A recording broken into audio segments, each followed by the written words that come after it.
Ok, C'est bon, tu peux y aller. parfait. Merci Lisa de nous avoir invités à cet atelier aujourd'hui. Donc le sujet qu'on va aborder aujourd'hui, qui est, comme vous le savez très bien, comment intéresser mes salariés et mes employés au capital, mais aussi aux performances et aux résultats de ma société, est un sujet que nous pratiquons tous les jours dans notre cabinet. Mais avant de rentrer dans le vif du sujet, rapidement, 2 mots sur notre cabinet. Donc, qui sommes-nous? Le cabinet Lexeliance est un cabinet d'avocats d'affaires. Nous sommes très spécialisés sur le conseil qu'on peut fournir aux entreprises et aux dirigeants. Au sein de notre cabinet, nous avons plusieurs spécialités que vous allez pouvoir découvrir sur notre slide. Donc, tout d'abord, le private equity, qui représente la partie financement, notamment levée de fonds. Ensuite, fusion-acquisition, droit social, évidemment, droit des sociétés cotées et non cotées, et droit boursier. Aujourd'hui, vous avez en face de vous l'équipe corporate et l'équipe droit social. Donc, l'équipe corporate qui est composée de Maude Sorel et de moi-même, et notre associé social qui est Julien Guillot, et qui vous expliquera tout à l'heure les aspects sociaux de ce sujet. Donc, je vais laisser tout de suite la parole à Julien pour qu'il puisse se présenter rapidement, et je vous retrouve tout à l'heure pour entrer ensuite dans le vif du sujet. Bonjour à tous, donc Julien Guillot, avocat en droit du travail, comme l'a rappelé Irina. J'enseigne également à Paris 2 le droit du travail. Alors, droit du travail pour les entreprises, PME, start-up aussi également. Et droit du travail, donc ça regroupe à la fois le conseil et le contentieux, parce qu'il faut bien accompagner les entreprises qui ont des contentieux avec les salariés, donc à la fois devant le conseil de prud'homme et puis devant les juridictions de sécurité sociale. Quand c'est un contentieux, par exemple, avec l'URSSAF, et il y a d'ailleurs de plus en plus de contentieux en requalification de freelance qui travaillent avec les startups. Et voilà, donc on est une équipe de 2 personnes au sein du département social, Estelle Brunella et moi-même, Julien Guillot. Parfait, merci Julien. Donc, on abordera aujourd'hui avec Maude et Julien les principaux secrets qui sont tirés de notre retour d'expérience pour que vous puissiez réussir au mieux l'intéressement de vos employés, donc à la fois au capital de votre société, mais aussi aux résultats de votre société. Donc, il faut savoir que le sujet qui nous préoccupe aujourd'hui est assez technique. Donc, on va essayer de le rendre facile tout en rentrant dans le détail des éléments essentiels. Donc, notre présentation est divisée aujourd'hui en 2 grandes parties. Dans un premier temps, on va vous exposer avec Maude l'intéressement au capital de votre société. Donc, concrètement, comment vous allez pouvoir intéresser vos salariés au capital afin qu'ils deviennent actionnaires à vos côtés. Et Julien vous présentera dans un second temps comment les intéresser aux résultats et aux performances de la société. À la fin de notre exposé, qui va durer à peu près 30 minutes, nous serons ravis de répondre à vos différentes questions. Donc, tout d'abord, on va vous présenter donc l'intéressement au capital de votre société. Donc, ça veut dire quoi concrètement, intéresser des salariés au capital de votre société? Ça veut dire qu'ils vont devenir actionnaires et que vous allez partager une partie du capital social avec eux. Et donc, la conséquence principale, c'est que vous allez partager des dividendes à terme, mais aussi le pouvoir au sein de votre société, puisqu'ils vont pouvoir, à ce moment-là, donc une fois qu'ils seront devenus actionnaires, ils vont pouvoir, comme vous, voter, notamment au sein de l'Assemblée générale. Donc, puisque vous allez partager le capital de votre société, il est extrêmement important de bien l'encadrer dès le départ. Maude commencera par vous expliquer pourquoi un fondateur a tout intérêt aujourd'hui à intéresser ses hommes clés au capital de sa société. Bonjour à tous. Donc, en effet, pourquoi intéresser mes hommes clés au capital de ma société? Première question qu'il faut se poser, c'est qu'est-ce qu'un homme clé? Un homme clé, c'est une personne qui est indispensable au développement de votre société. Ça peut être soit un dirigeant, soit un salarié, soit même un freelance que vous souhaitez garder dans votre entreprise pendant un certain nombre d'années. Comme vous le voyez sur la slide, il y a 3 raisons principales pour intéresser les hommes clés, c'est la première, attirer des profils exceptionnels. La deuxième, fidéliser vos hommes clés. Et la troisième, les motiver. Donc, la première raison, attirer des profils exceptionnels. Souvent, au tout début de la vie sociale de votre startup, lorsqu'elle souhaite embaucher des profils exceptionnels, elle n'a pas forcément une trésorerie suffisante qui lui permet d'attirer les plus beaux profils. Donc, la solution qui peut être envisagée, c'est d'intéresser la personne qu'on souhaite embaucher au capital de la société. Ensuite, l'intéressement des hommes clés permet de les fidéliser. Les outils d'intéressement permettent à leurs bénéficiaires de devenir actionnaires, mais dans le temps, ça n'est pas immédiat. Ils ne vont pas devenir actionnaires dès l'attribution des outils d'intéressement. En fait, le salarié, il va devenir actionnaire selon un vesting ou un calendrier progressif sur plusieurs années. On vous expliquera ça un petit peu plus tard dans la présentation. Ce qui est market practice en la matière, c'est de prévoir un vesting de 4 ou 5 ans. Donc, ça permet de fidéliser le salarié pendant cette durée de 4 ou 5 ans. Vous allez sans doute vous demander quelle est la différence avec une cession d'actions. La cession d'actions, elle permet à l'acquéreur de devenir immédiatement actionnaire, alors que les outils d'intéressement, ils vont permettre aux bénéficiaires de devenir actionnaires, mais à terme. Et aussi, ils présentent des avantages fiscaux et sociaux qui sont particulièrement intéressants, notamment pour les hommes clés. La troisième raison, c'est de motiver les hommes clés. Comment on fait ça? Par deux moyens.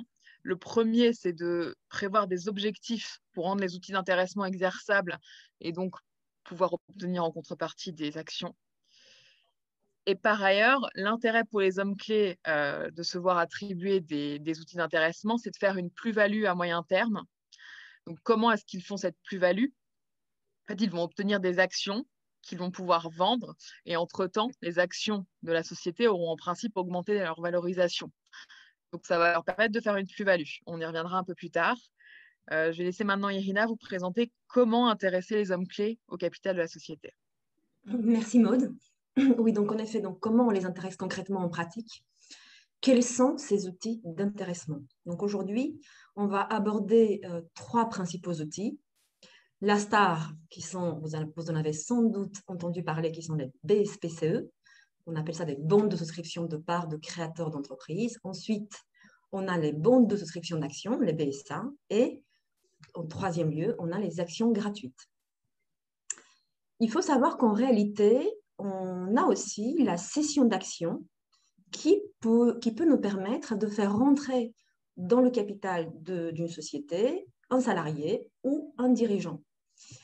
Mais c'est très différent en pratique. Donc, une cession d'actions est extrêmement différente de l'intéressement au capital via les outils d'intéressement qu'on va vous présenter aujourd'hui. Pourquoi? En quoi c'est différent? C'est tout d'abord différent d'un point de vue fiscal. Fiscalement, c'est moins cher d'intéresser vos salariés via les outils d'intéressement qu'on va vous présenter tout à l'heure. Pourquoi? Parce qu'ils présentent un régime fiscal et social de faveur. Et il faut savoir aussi que d'un point de vue flux d'argent, c'est totalement différent. Pourquoi? Parce que l'argent ne rentre pas du tout dans la même poche. Donc, si on fait une cession d'actions, c'est le cédant qui encaisse le paiement du prix et non la société. Alors que si on procède à un intéressement via les outils donc, de BSPCE ou de BSA qu'on va vous présenter, c'est la société qui, elle, va encaisser le prix d'exercice et qui procédera au moment de l'exercice à une augmentation du capital social. J'espère ne pas vous avoir perdu et on va vous expliquer tout à l'heure comment tout ça fonctionne en pratique. Donc, rapidement, on va aborder maintenant la procédure d'intéressement. Donc, comment ça se passe concrètement pour obtenir des BSPCE ou des BSA et ensuite pour les convertir et obtenir des actions. Il faut savoir qu'il existe en pratique deux grandes étapes. Donc, ça se passe en deux fois.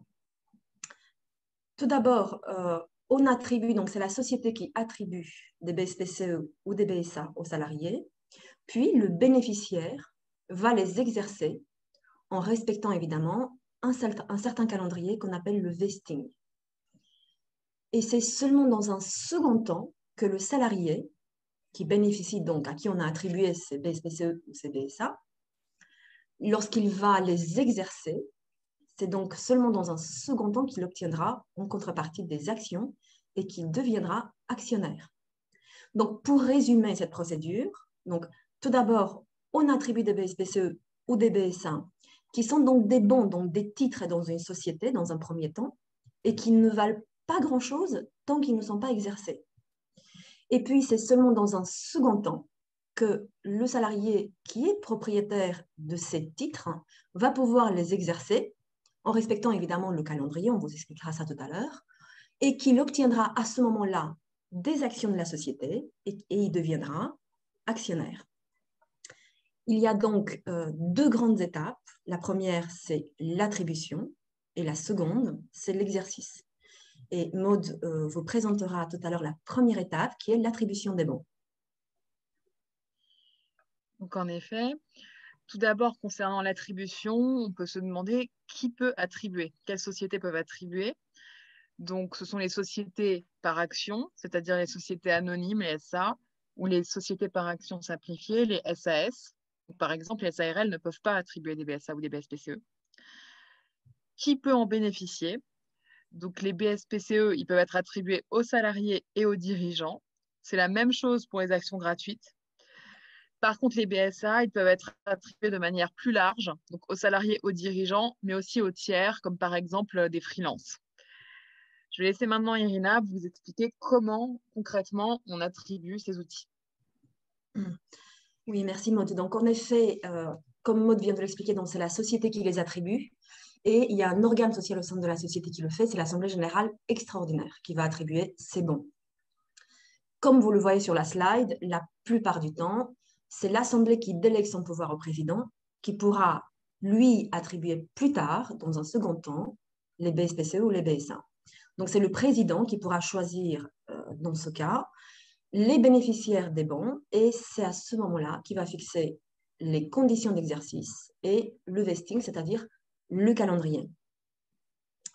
Souvent, nos clients nous demandent combien de capital ils peuvent attribuer comme ça en outil d'intéressement, donc en BSPCE ou en BSA. Il faut savoir que concernant les BSPCE et les BSA, il n'existe pas de minimum légal.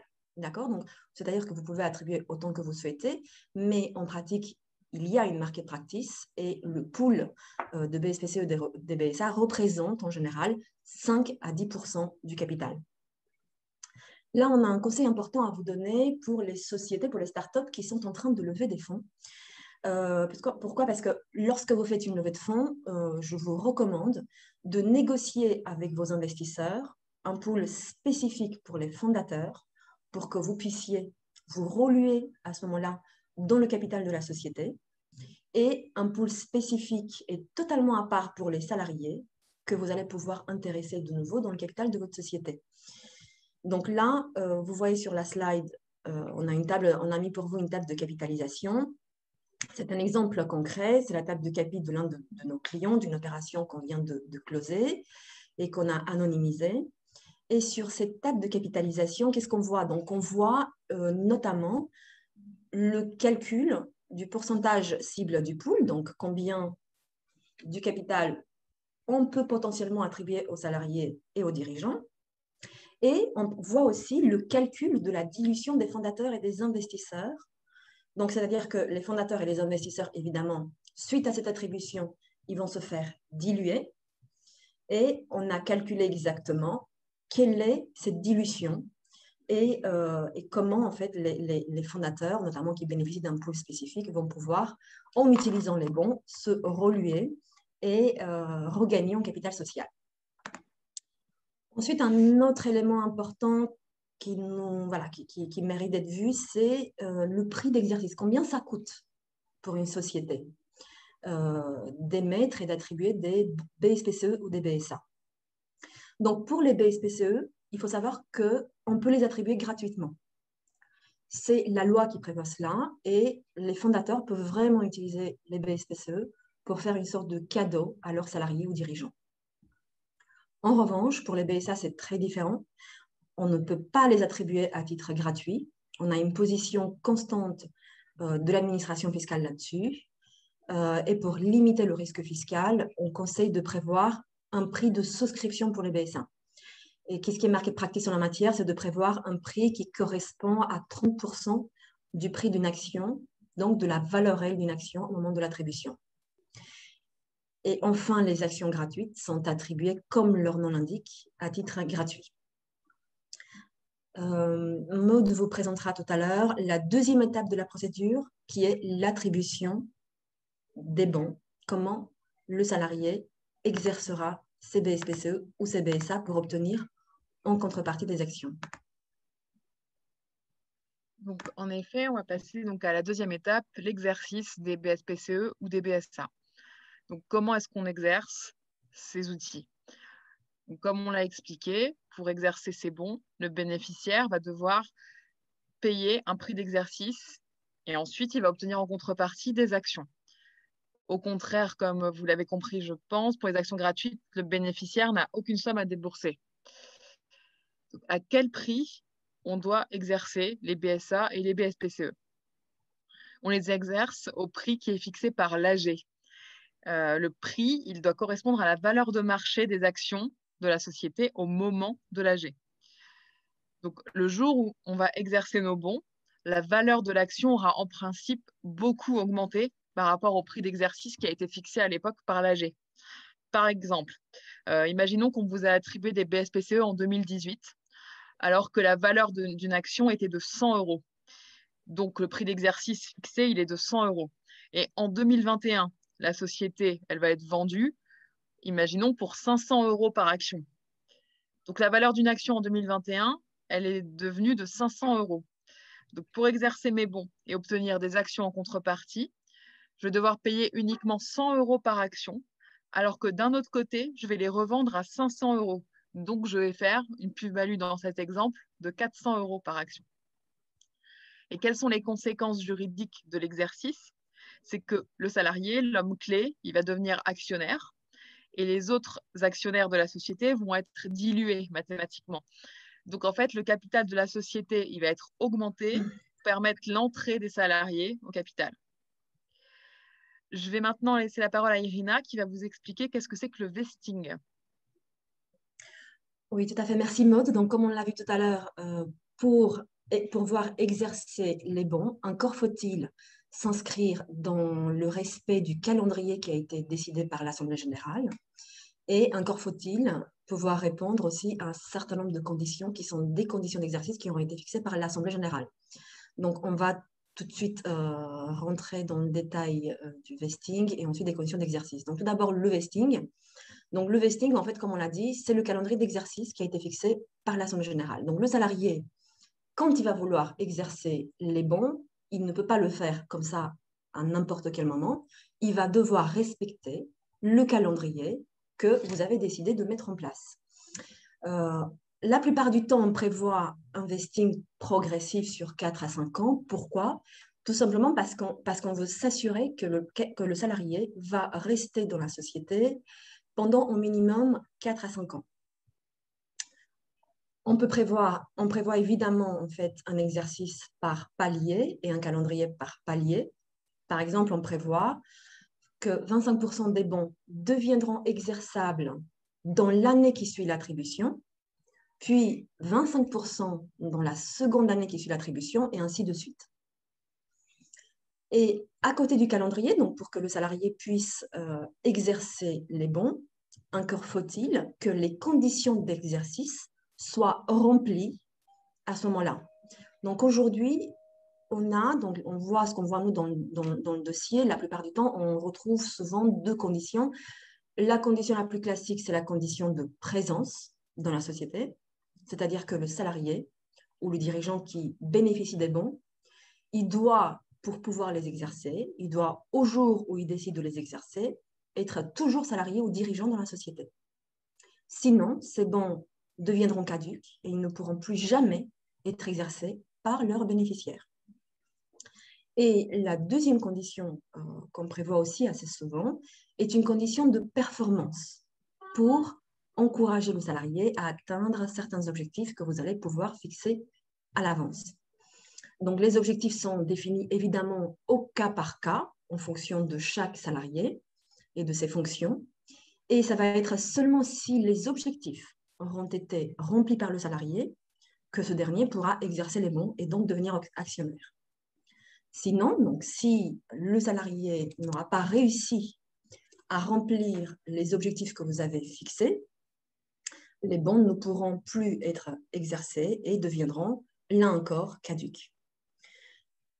Mais à côté donc, de toute cette procédure d'attribution et d'exercice des BSPCE et des BSA qu'on vient de vous exposer, il est tout aussi important, une fois que le salarié est devenu actionnaire dans votre société grâce à ces outils, il est tout aussi important de bien gérer le départ des enclés qui seront donc devenus actionnaires à vos côtés. Comment est-ce qu'on gère le départ en pratique? Par la conclusion d'un pacte d'associés simplifié. Aujourd'hui, je souhaite très rapidement évoquer avec vous deux principales clauses qui m'ont paru les plus importantes. Vous en avez sans doute entendu parler. La première, c'est la clause de Good Bad Liver, qui est la clause la plus importante, et ensuite la clause de liquidité. Donc, rapidement, la clause de Good et Bad Liver. Donc, elle est très importante à la fois pour les enclés, mais les enclés, donc, ils sont salariés, mais aussi pour les fondateurs, voire pour les investisseurs. Pourquoi? Parce que eux, de leur côté, s'ils sont bénéficiaires de cette clause, et c'est ce qui arrive la plupart du temps, ils vont pouvoir se reluer. Donc, déjà, qu'est-ce qu'elle prévoit, cette clause? Donc, elle prévoit une obligation de vendre des actions en cas de départ de l'enclé, donc du salarié. Donc, si le salarié part de la société, il est obligé de vendre les actions qu'il obtiendra en contrepartie de l'exercice des bons. Quand est-ce qu'on peut activer cette clause? Donc, elle ne peut être activée qu'en cas de départ. Il faut savoir que le départ peut être de deux manières. C'est soit un départ fautif, soit un départ non fautif. Le départ est fautif, par exemple, lorsqu'il y a une démission ou encore lorsqu'il y a un licenciement de salarié ou une révocation de dirigeant. Et le départ est non fautif dans tous les autres cas, notamment dans les cas involontaires, qui sont par exemple la maladie ou l'invalidité ou encore le décès. À quel prix on va pouvoir activer cette clause? Donc, à quel prix le salarié sera obligé de vendre ses actions? C'est évidemment le cas de départ, donc selon qu'il c'est fautif ou non fautif, qui va déterminer le prix de cession. Donc, en cas de départ fautif, il y aura forcément une décote importante, voire parfois le prix descend jusqu'à la valeur nominale des actions. Alors qu'en cas de départ non fautif, la décote est évidemment moins importante.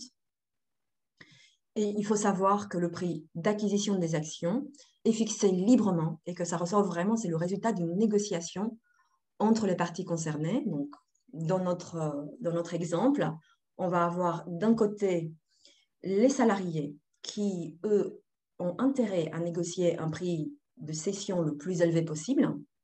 Et de notre côté, on va avoir le bénéficiaire de la clause qui va être la plupart du temps soit le ou les fondateurs, soit les investisseurs. Et eux, évidemment, ils ont intérêt à négocier un prix le plus bas possible pour qu'ils puissent racheter les actions du salarié partant et se reluer, donc obtenir plus de capital au sein de la société. Et la dernière clause qu'on va évoquer aujourd'hui, c'est la clause de liquidité. Donc, comment, en fait, cette clause explique comment le salarié, grâce à ses BSPCE et ses BSA qui lui ont permis d'obtenir des actions, comment il va pouvoir obtenir la liquidité de tout ça. Donc, la plupart du temps, dans les startups, la liquidité interviendra lors de la vente de la société, lorsqu'il y a vraiment un exit total.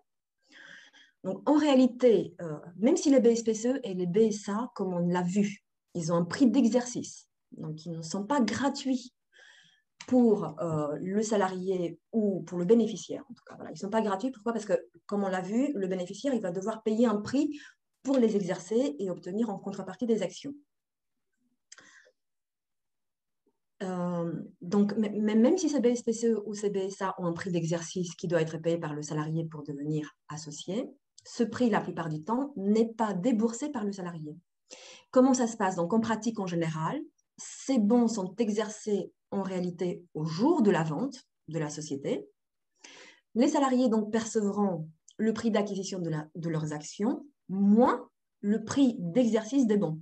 Donc, comme Maud vient de l'exposer tout à l'heure dans son exemple, si vous vendez votre société à un prix par action de 500 € et que le prix d'exercice d'un bon est de 100 €, le salarié n'aura en pratique rien à débourser puisqu'il payera en réalité le prix d'exercice par compensation et il encaissera sa plus-value qui sera dans notre exemple de 400 € par action. Maintenant, donc, on a fini avec les aspects corporels, donc de l'intéressement au capital de la société. Je vais laisser la parole à Julien qui vous exposera comment on intéresse les salariés aux résultats et aux performances de la société.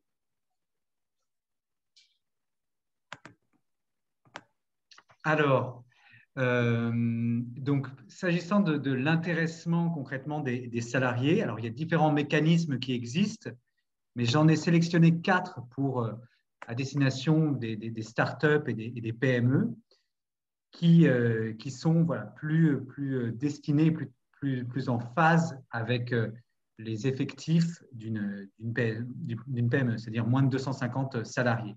Alors, le premier, qui est extrêmement intéressant, et notamment depuis la loi Pacte, c'est l'intéressement salarial.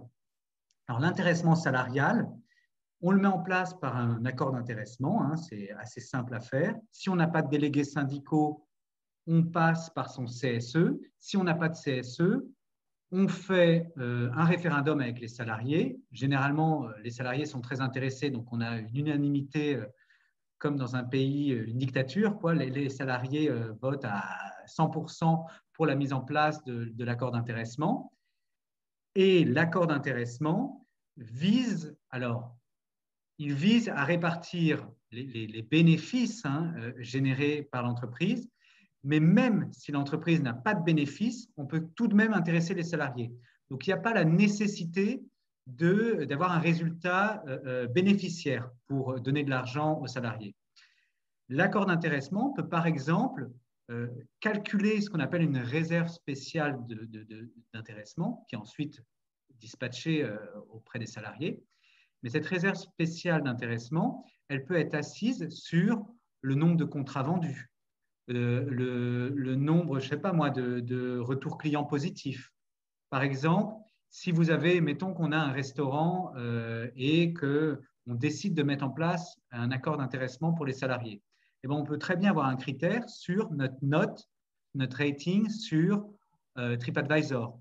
On peut très bien avoir un deuxième calcul de l'intéressement. Donc, on a des sous-masses. On peut très bien avoir des sous-masses pour calculer la réserve d'intéressement avec un deuxième critère qui serait le nombre de clients, le nombre de tables qui ont été occupées, ainsi de suite. Donc, on peut vraiment faire de la dentelle, du sur-mesure pour chaque type d'entreprise.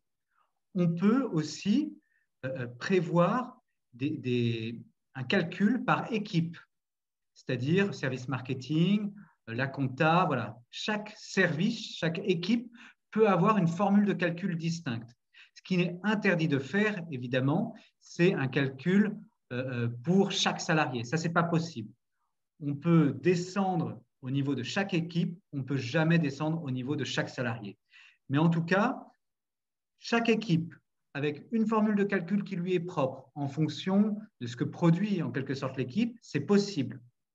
On peut pareil non pas avoir un délai qui est annuel, qui parfois peut être un peu long si on veut intéresser les salariés et qu'ils attendent 1 an avant d'avoir les résultats et de toucher les résultats de leur performance.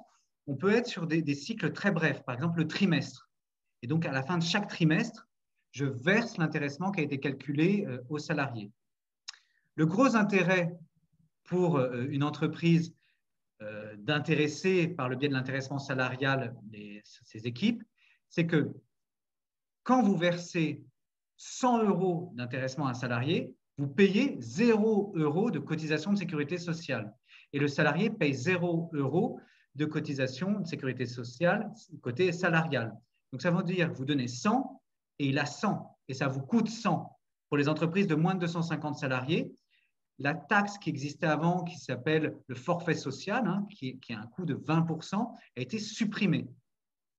Donc, en gros, vous versez 100, ça vous coûte 100 et le salarié a 100 dans sa poche. Et en plus, s'il décide de le bloquer 5 ans dans des conditions qui sont prévues par le plan d'intéressement salarial, il ne paye pas d'impôt sur le revenu dessus. ce qui est extrêmement intéressant pour lui.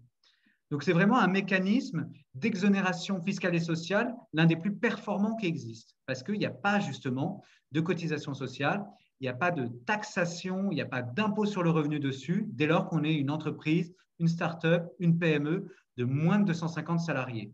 Autre avantage aussi pour les start-up, c'est que les dirigeants, les mandataires sociaux, c'est-à-dire qui n'ont pas de contrat de travail, peuvent également bénéficier de l'intéressement et de l'accord d'intéressement qui est mis en place. Donc, pour récapituler un petit peu l'avantage de l'intéressement salarial, facilité de mise en place, en fonction si on a un CSE ou pas, on fait un petit référendum, c'est très facile à mettre en place. Les salariés comprennent vite l'intérêt qu'ils ont à mettre en place cet accord d'intéressement.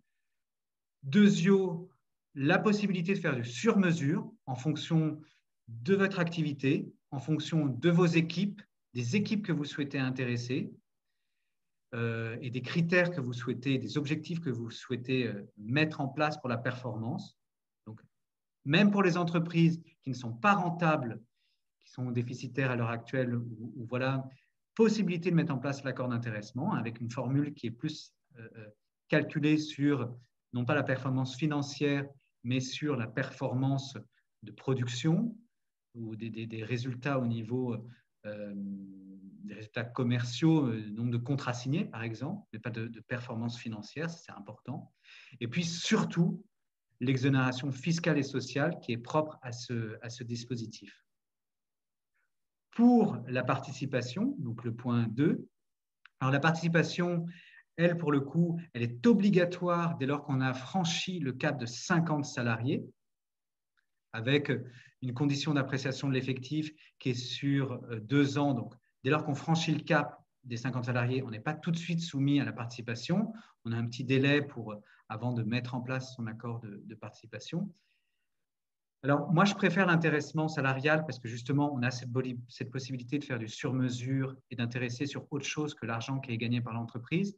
La participation, elle est strictement assise sur les résultats et les bénéfices de l'entreprise.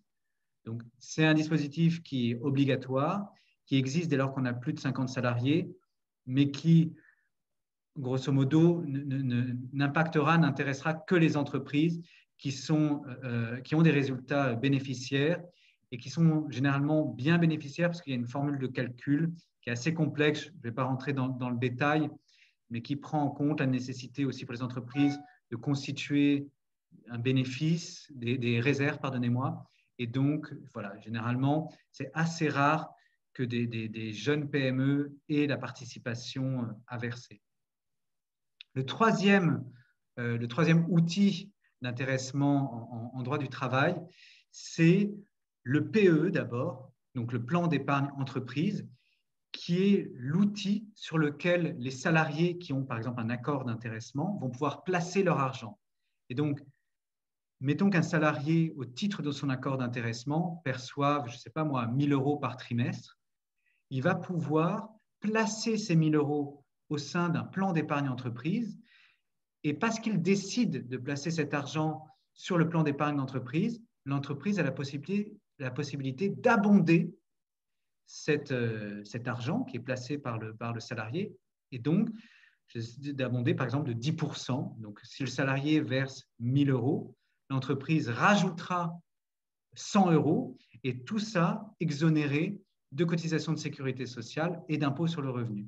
Donc, le PE, c'est un plan un petit peu comme une assurance vie, si vous voulez, où on place de l'argent à un horizon qui est un horizon à moyen terme, parce que c'est bloqué pour 5 ans, avec des cas de déblocage anticipés. Par exemple, si le salarié doit acheter sa résidence principale, s'il se marie, si malheureusement il y a un décès dans sa famille, il y a vraiment des cas qui sont des cas légaux de déblocage anticipé de cette épargne salariale mise sur le PE. Le PERCO, c'est pareil, c'est un autre outil qui est mis en place par l'entreprise. Donc, c'est pareil, un accord collectif d'entreprise qui met tout ça en place, avec lui pour horizon la retraite.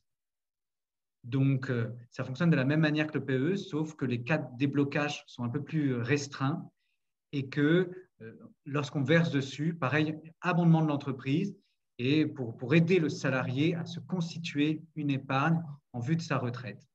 Voilà pour le PE-PERCO. Donc, ce sont des outils qui ont pour but non pas de donner de l'argent aux salariés, mais de recevoir l'argent qu'ils touchent de par l'intéressement salarial et de par la participation, de stocker cet argent pour le restituer dans soit 5 ans pour le PE, soit à horizon de la retraite pour le PERCO. Ensuite, le dernier point qui est sur la prime Macron. Donc, la prime Macron, c'est la prime exceptionnelle d'activité. On l'appelle prime Macron, mais c'est prime exceptionnelle d'activité. Et elle a pour but de verser aux salariés qui gagnent moins de 56 000 € par an une prime qui est intégralement exonérée de cotisations de sécurité sociale et d'impôts sur le revenu.